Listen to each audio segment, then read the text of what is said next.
अक्षय अमरनाथ कनौजिया जी, आदरणीय भीमराव यशवंतराव अंबेडकर जी, समाजवादी पार्टी के बाबा साहब अंबेडकर वाहिनी के राष्ट्रीय अध्यक्ष मिठाईलाल भारती जी, समाजवादी पार्टी के प्रदेश के अध्यक्ष नरेश उत्तम जी, मंच पर उपस्थित बीडी नकवी जी, मंच पर उपस्थित श्रीमती पल्लवी पटेल जी, हाल ही में समाजवादी पार्टी में जुड़े बहुत ही वरिष्ठ नेता, पूर्व में रहे मंत्री आदरणीय लालजी वर्मा जी, माननीय काशीराम जी की बहन आदरणीय स्वर्ण कौर जी और बड़ी संख्या में हमारे सभी नेता जो मंच पर उपस्थित हैं। आज के कार्यक्रम में बड़ी संख्या में उपस्थित आप सभी हमारे बुजुर्ग, नौजवान साथी, पत्रकार बंधुओं, मैं सबसे पहले सुश्री सावित्रीबाई फूले जी को बहुत बहुत बधाई देना चाहता हूं कि उन्होंने हम सब लोगों को इस मंच पर ला करके और मंच पर बैठा करके संकल्प लेने का काम किया है। और हम उनको भरोसा दिलाते हैं, मंच पे जितने भी साथी बैठे हैं, मैं उनकी भावनाओं से अपनी भावना जोड़ता हुआ कह रहा हूं कि जो संकल्प उन्होंने याद दिलाया है, हम समाजवादी लोग आपके संकल्प के साथ खड़े हैं। और जिस तरीके से अंबेडकरवादी आज आगे निकल करके आए संविधान को बचाने के लिए, हम समाजवादी लोग भी उनके साथ कंधे से कंधा मिला करके उनके साथ खड़े दिखाई देंगे। मैं अभी आदरणीय प्रकाश अंबेडकर जी और तमाम वक्ताओं को सुन रहा था। ये सच है कि आने वाले समय में क्या परिस्थितियां होंगी, कोई नहीं जानता। जिस तरह के लोग सत्ता में हैं आज, वो कब क्या फैसला ले लें कोई नहीं जानता। हम आप यहां बैठे हैं संविधान को बचाने के लिए। मैं इस मौके पर बधाई भी देता हूं आप सबको, संविधान दिवस की शुभकामनाएं, बधाई देता हूं मैं आपको। और साथ ही साथ बाबा भीमराव अंबेडकर जी को भी याद करते हैं कि जिन्होंने हमें ऐसा संविधान दिया है जिसमें हम सबको बराबरी का हक मिलता है। दुनिया में ऐसा व्यक्ति कहीं नहीं मिला होगा जैसा हमारे भारत को, इस धरती को बाबा भीमराव अंबेडकर जी को मिले हमें। और कहां से निकल के आए इसका अंदाजा नहीं लगाया सकता, कहां से निकल करके आए, किस समाज से निकल करके और कहां तक पहुंच गए। आज हमें गर्व है कि उन्होंने ऐसा हमें संविधान दिया जिस संविधान से हम लोग यहां पर आगे बढ़ रहे हैं। अगर आज हमें तमाम लोगों के आजादी लड़ने के समय जिन्होंने जान दी, कुर्बानी दी, देश आजाद हुआ हमारा, हमें लोकतंत्र मिला। और लोकतंत्र की अगर कोई आत्मा है तो वो हमारा संविधान आत्मा है। हमारे लोकतंत्र की आत्मा संविधान है। और अगर संविधान हट जाए तो बताओ हम लोगों का जीवन क्या होगा। इसलिए संविधान दिवस पे जब हम सब लोग इकट्ठे हुए हैं, जो लोग यहां से निकले हैं, यहीं से रास्ता बनाया दिल्ली की सरकार का। जिस समय में ओम प्रकाश राजभर जी के कार्यक्रम में मैं गया था, उस समय मैंने कहा था कि यहीं से दरवाजा खुला था भारतीय जनता पार्टी का, यहीं से सत्ता में पहुंचे हैं। इस बार उत्तर प्रदेश की जनता ने तय किया यहीं से दरवाजा बंद होगा और सत्ता से बाहर होंगे। ये चुनाव जो 22 का होने जा रहा है वो मामूली चुनाव नहीं है। ये कोई मामूली चुनाव नहीं है। हम आप सब बैठे हैं, कहीं अगर मैसेज आ जाए कि अभी राष्ट्र के नाम पे संदेश आएगा, और उस संदेश में क्या आ जाएगा किसी को नहीं पता।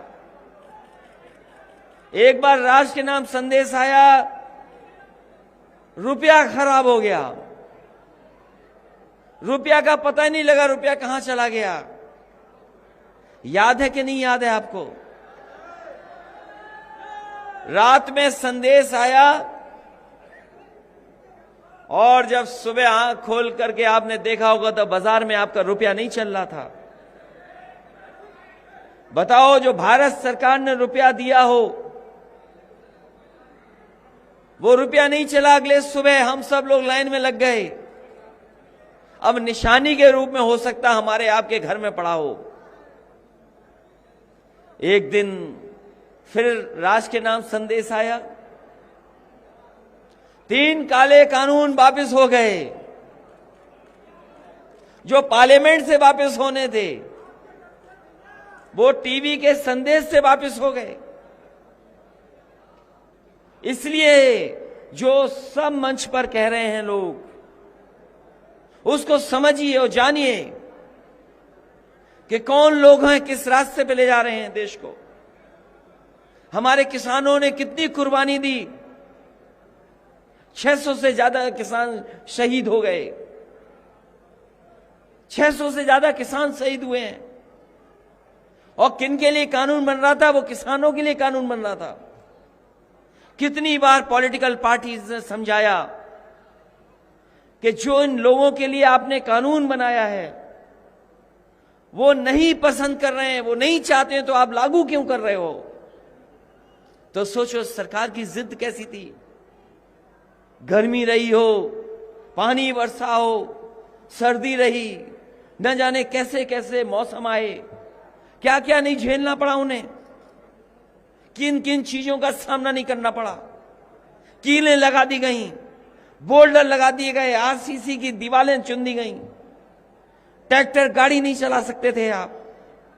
बताओ, हमारे देश पे गर्व है इस बात का।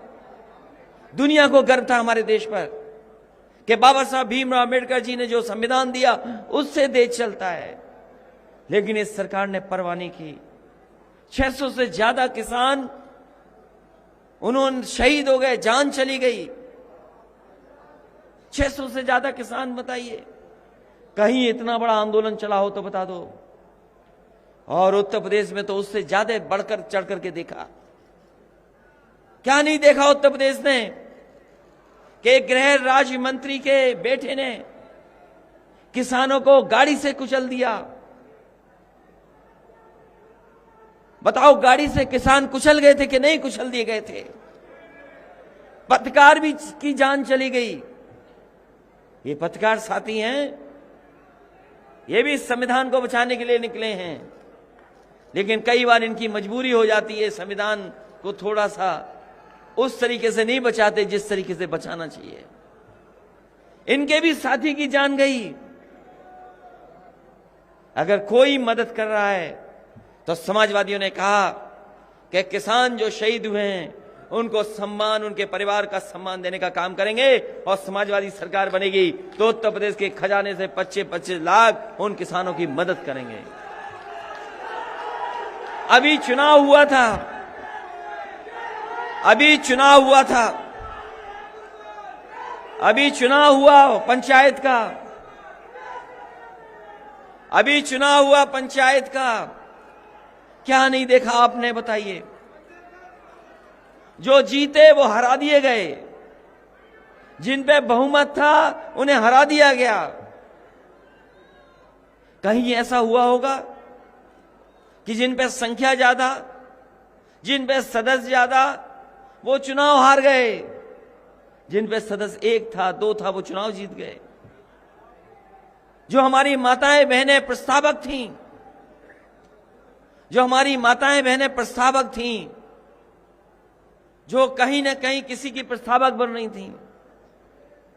हम लोगों ने महाभारत में जरूर पढ़ा था, महाभारत में जरूर सुनते थे, पढ़ते हैं कैसे चीरहरण हुआ था।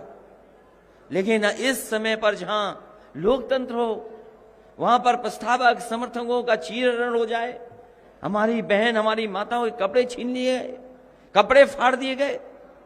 क्या हम लोगों ने नहीं देखा? आपने आगे ये जो हमारे तख्ती उठा उठा के दिखा रहे हैं, ये तो तख्तियां उठा रहे हैं। अगर बीजेपी की सभा में जाएंगे, अगर इनकी तख्ती उठी तो इनके लाठी पड़ेगी, इन्हें पता ही नहीं लगेगा इनकी तख्ती कहां है। ये लोकतंत्र बचाने वाले लोग बैठे हैं, इसलिए आपकी तख्ती भी देख रहे हैं। और वो लोग हैं, अगर उनके सामने तख्ती उठाओगे तो बताओ क्या होगा? बताओ हमारी बहनें क्या होगा? हमने देखा है आपकी तस्वीरें, आपके बाल पकड़ करके पुलिस खींच के ले जा रही है, आपको सड़क पर डाल करके पीट रहे हैं लाठी से। और किस लिए? ये किसके हक के लिए लड़ रहे हैं? आज इनका छीना है, आज इनका छीन लिया गया, इनके हक छीना गया, सम्मान छीना गया। कल हो सकता है हमारा आपका छीन लिया जाए, कुछ वोट छीन लिया जाए। इसलिए आप तो लड़ रहे हो, और शायद ही लखनऊ में इतनी कोई लाठी खाया होगा जितना आप लोग लाठी खाए हो। हमें खुशी है इस बात की। अपमानित हो गए, मुकदमे दर्ज हो गए, लेकिन ये हटे नहीं हैं। ये वो लोग हैं जो संविधान पे भरोसा करते हैं, अपने लोकतंत्र पे भरोसा करते हैं। इन्हें पता है कि इनकी लड़ाई सच्ची है, एक न एक दिन ये जीतेंगे लड़ाई। और इसीलिए भरोसा है इनको, क्योंकि बाबा साहब भीमराव अम्बेडकर जी का बना हुआ संविधान पे भरोसा करते हैं। बताओ भरोसा करते हो कि नहीं करते हो? और भरोसा करते हैं इसीलिए उन्हें उम्मीद है, और हम आपको भरोसा दिलाते हैं, जो आपके हक छीना जा रहा है, सम्मान छीना जा रहा है, वो हक और सम्मान दिलाने का काम हम समाजवादी लोग करेंगे। ये चीजें बिक रही हैं, बीजेपी को जो दिखाई दे जाएगा वो सब बेच देंगे। ये बीजेपी के और बाबा मुख्यमंत्री कमाल के हैं, जो इन्हें दिखाई दे जाएगा वो सब बिक जाएगा। अभी बगल में एयरपोर्ट है, पहले ये सरकारी एयरपोर्ट था, अब ये सरकारी एयरपोर्ट नहीं है। क्या ये सरकार का एयरपोर्ट है? अब ये सरकार का एयरपोर्ट नहीं है। ये जो हवाई जहाज उड़ते थे भारत सरकार के, वो भी बेच दिए। मुझे तो ये बात समझ में नहीं आती कि जितने भी एयरपोर्ट हैं सब घाटे में हैं। दिल्ली का एयरपोर्ट घाटे में है 1000 करोड़ से ज्यादा में। बंबई का भी बिक गया, वो भी घाटे में है। जितनी एयरलाइंस चल रही वो सब घाटे में है। एयर इंडिया वाला घाटे में है 60,000 करोड़ का। और जो कंपनियां प्राइवेट चल रही हैं, कोई 1000 करोड़, कोई 10,000 करोड़, कोई 700 करोड़ के घाटे में है। और देखिए भारतीय जनता पार्टी के लोग कह रहे हैं एशिया का सबसे बड़ा एयरपोर्ट बना रहे हैं। ये हमारे आपके पैसे से बना देंगे एयरपोर्ट, और बाद में इस एयरपोर्ट को भी किसी न किसी को बेच देंगे। उसकी तैयारी कर रही हैं लोग। इसलिए जहां बाबा साहब भीमराव अम्बेडकर जी को याद कर रहे हैं, उनके परिवार के लोग हैं, उनके समर्थक हैं, उनको मानने वाले लोग हैं, अम्बेडकरवादी लोग हैं, वो न केवल भारत बल्कि दुनिया में पूजे जाते हैं। दुनिया में उनका सम्मान है। अगर कोई महापुरुषों को याद करता है, राष्ट्रपिता महात्मा गांधी को याद करता है अगर कोई, तो बाबा साहब भीमराव अम्बेडकर जी को भी याद करता है। दुनिया के जो बड़े बड़े म्यूजियम हैं, जहां पर बहुतों को स्थान नहीं मिल सकता, बहुत सारे म्यूजियम हैं जहां पर बड़े बड़े लोगों को स्थान नहीं मिला है।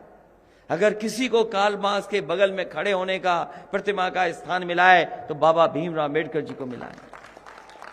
आइंस्टीन जो दुनिया का सबसे बड़ा आविष्कार साइंटिस्ट रहा, उसने भी कहा कि ऐसे विरले लोग कभी कभी धरती पे पैदा होते हैं जैसे बाबा साहब भीमराव अम्बेडकर हैं। सोचो कहां से निकल करके आए, और दुनिया में इतना भेदभाव कहीं नहीं है। भारत जैसी जगह, भारत जैसी धरती जिसमें इतना भेदभाव हो, जाति का भेद, धर्म का भेद, अगर किसी ने मिटाया तो हमारे संविधान ने मिटा करके हम लोगों को एक करने का काम किया है। जब डेमोक्रेसी की बात करते हैं तो डेमोक्रेसी का मतलब हम सबको अधिकार है एक वोट का। वो वोट का अधिकार कहां से दिया? बाबा भीमराव अम्बेडकर जी और इस संविधान ने दिया हमें। सेकुलर जब कहा जाता है हमारा देश, तो चाहे वो कोई धर्म हो, सब धर्मों को बराबरी का कहीं सम्मान मिल रहा है तो वो हमारे संविधान से मिल रहा है। जो सामाजिक न्याय की बात करना है वो भी अगर कहीं मिल रही है, सामाजिक न्याय अगर कहीं से मिलने जा रहा है तो वो भी हमारे संविधान से मिलने जा रहा है। तो जो हमें पॉलिटिकल, सोशली और हमें रिलीजियस इक्वलिटी देता हो, जिससे हमें रिलीजियस इक्वलिटी मिलती हो, हमें बराबरी का जहां मिलता हो, हम उसको कैसे भूल सकते हैं? इसलिए इस चुनाव में, 22 के चुनाव में, जो आने वाले समय में देश की तस्वीर बदलेगा, यही उत्तर प्रदेश है जहां से प्रधानमंत्री, राष्ट्रपति भी बने हैं। आज भी देश में के सबसे ऊंचे पदों पे कोई बैठा है तो वो उत्तर प्रदेश से ही होकर के गए हैं, वो लोग बैठे हैं।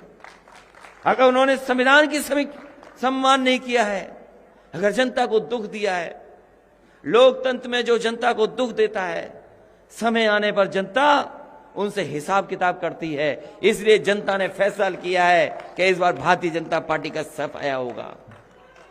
ये समाजवादी, अम्बेडकरवादी लोग मिलकर के, ये जितने भी हमारे बाबा साहब अम्बेडकरवादी लोग हैं बैठे हैं और समाजवादी लोग भी साथ आ गए हैं।